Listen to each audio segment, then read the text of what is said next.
Hurricane Erin also bringing dangerous surf to much of the Jersey Shore, and there are concerns of flooding, especially during the current high tide from the storm. Joining us now, Brian Kelly, Mayor of Seabright, New Jersey, who's taken a couple of moments for us. Brian, thanks for being here. How are you preparing for the effects of Hurricane Erin?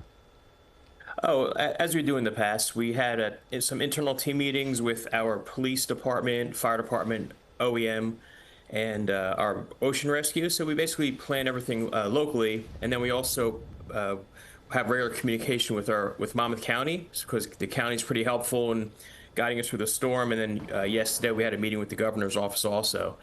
So what we do is locally is we basically keep everybody informed. We encourage everybody to sign up for Nixle. It's sort of a communication system that our police use, so they can give live updates to the residents and business owners. You know, if the flooding is occurring, if there's changing in parking and so forth. So those are the things we do initially. We also have on the beach, we have like a double red flag status.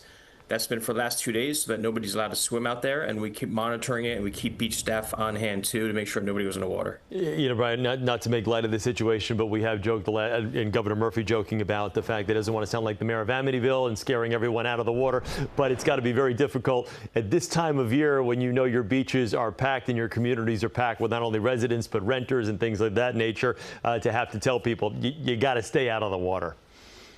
Yeah, the weather's been great. The last few weeks have been phenomenal. Just past weekend, and now we're in the middle of, essentially a tropical storm. So yeah, it changes pretty quickly, but we roll with the punches, and hopefully it'll clear up by the weekend. And when that's the thing, the weather's going to be dynamite tomorrow and Saturday, but there's still going to be that rip current issue residually tomorrow. Is there any type of warning that's going to need to be posted for swimmers or obviously the beachgoers that want to race back out to the shores tomorrow once this passes? Yeah, our Seabright Ocean Rescue, they monitor it very closely, and they speak with the police also. So that's why we still have a no swimming alert out there. So we're going to wait until we feel like it's safe enough.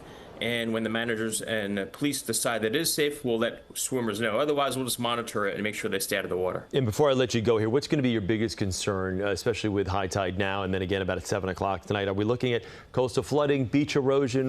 What concerns you most? Yeah, both, exactly, because Seabright's a very narrow town, almost as if we're part of a peninsula. So on the river side, that's where we get the flooding from. So we're going to keep a close eye on that. And then the ocean side, we have the riptide and the erosion that's an ongoing problem. So we're getting hit from both sides, so we keep an eye on both. All right. Well, best of luck to you and the community there, and looking forward to seeing you back up and running in about 24 hours or so. All right, Brian, thank you. All right. Thank you. All right. The mayor of Seabright, New Jersey.